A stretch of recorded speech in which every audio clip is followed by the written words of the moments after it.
Good morning, YouTube. It's Ro here. Thank you for visiting You Grow Ro. If this is your first time here, I hope you'll consider subscribing at the end of this video. If you've been here before, thank you so much for coming back. I appreciate you. Today, I thought I'd do a little plant spotlight, if you will. I'll show you what I got for you in just a moment.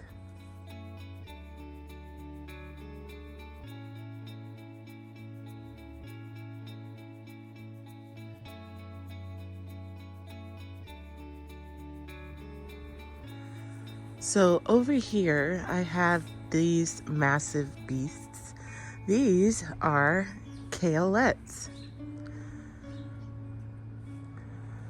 Now over here in this bed, I have four plants of the kalettes at various stages of maturation. The most mature being this guy here. What exactly are kalettes? Well, they are a hybrid. Yep, they're a cross between Brussels sprouts and kale. And so you have these Brussels sprout-like stalks, but instead of Brussels sprouts, you have tiny little kale.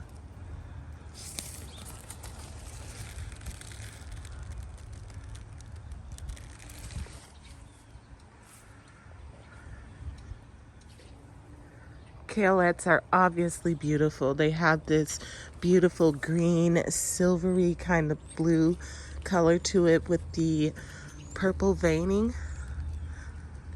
Absolutely gorgeous. It's a nice kale texture, these leaves, and I intend to use them. In fact, all of this is edible. You could eat the stalk and the leaves and the kalettes. They can be eaten raw or cooked, however you prefer, and you would just cook them up the same way you would any other kale. My intention, because I have so many of these leaves and it just feels like it would be such a waste to let those go, is to can these up like I would collard greens. So these leaves are very substantial, much the way collard greens are.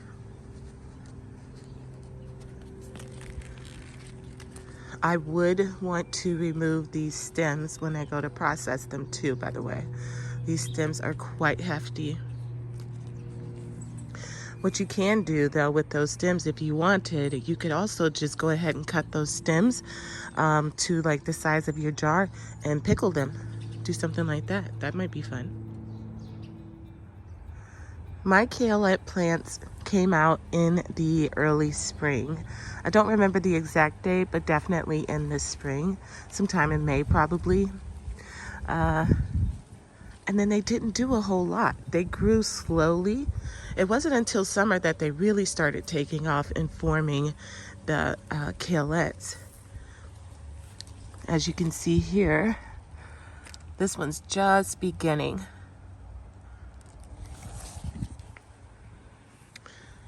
Conversely, this one is ready to harvest.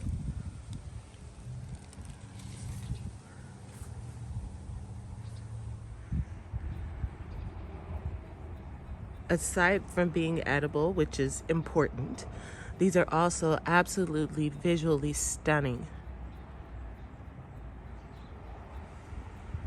They take up a lot of space, clearly. Today is October 25th, Sunday, October 25th, I believe, or 26th. And these are how the plants are looking. They do require a lot of room. This plant here just kind of tipped over.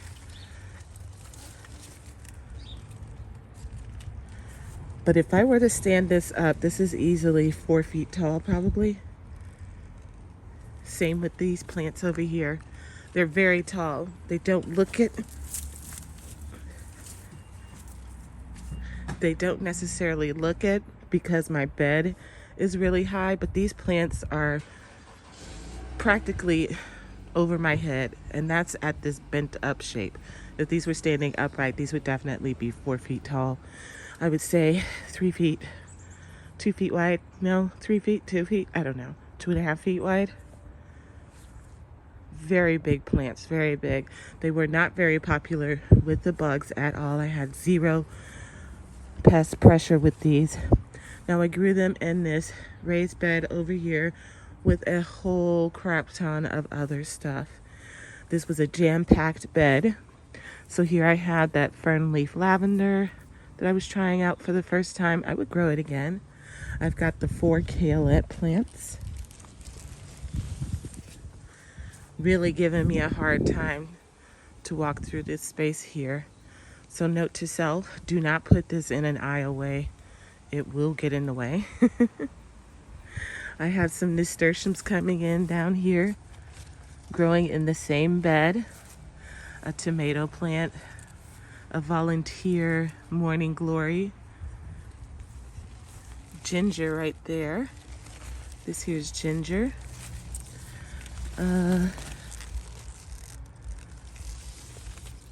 I did have peanuts, but I already harvested those. If you would like to see that video, I will have that linked up above. I also have walking onions in here, collards. I have cauliflower as well, feverfew. And like I said, I just harvested my peanuts.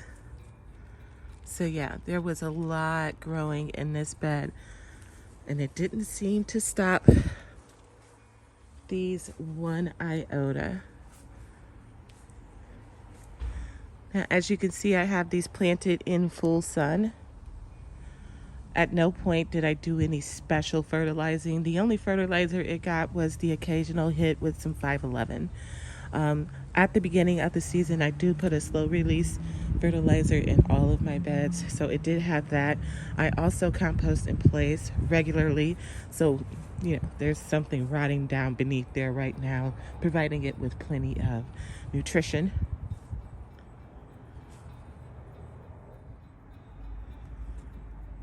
Overall, I would grow this again. I definitely would. This was a practice in something I like to call passive time, where you're not doing much of anything to these. So you're not pruning these, you're not top dressing these, you're not harvesting all season long. Although that would be ideal, but you're not. It takes a while for these to come in, and I believe Brussels sprouts too grow super slow.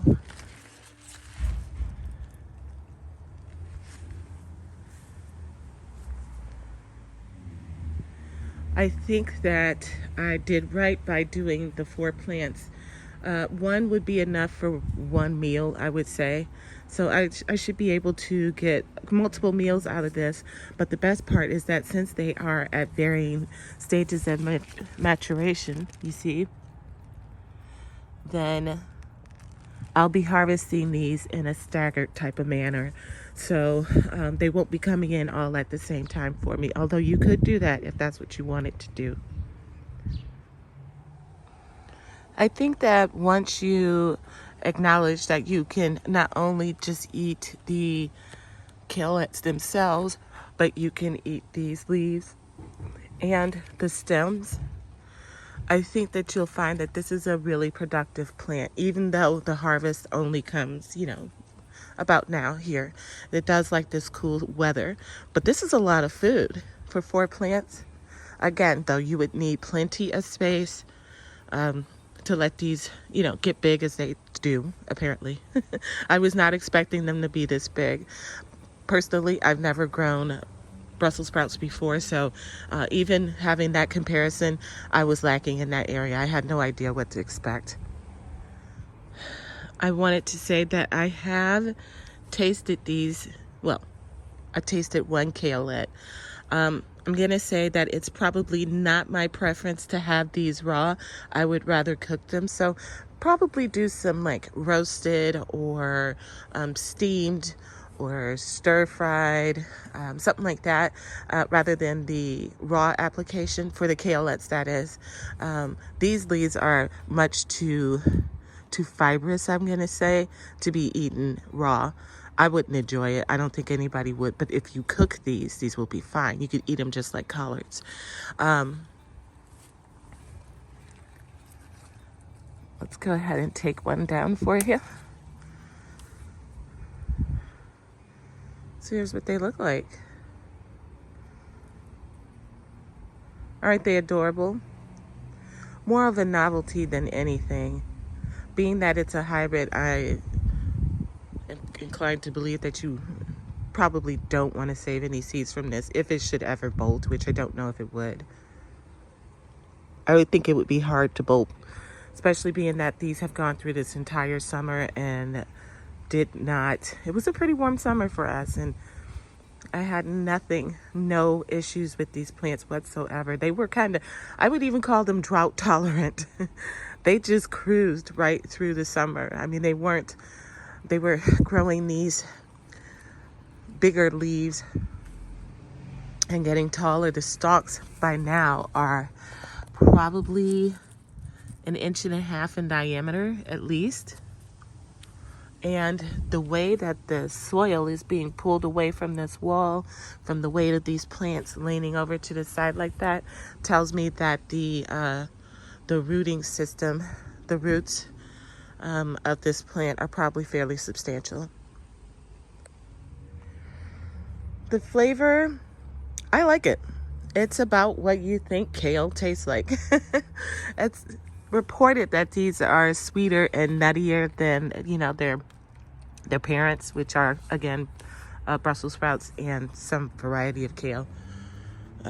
Red Russian, maybe? I don't know. But, you know, I don't know if I would say that, but it's still very pleasant. I enjoy it. Definitely would eat these, no problem. Yeah,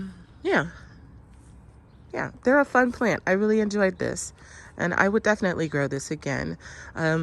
Obviously in a different spot, because now I know that they get so huge and they take so long to come to fruition. But aside from that, highly recommend. So friends, I hope you enjoyed my little plant spotlight here. If you have any questions, feel free to leave them down below in the comments. And I will see you all in another video on another day. Until then, happy growing, my friends.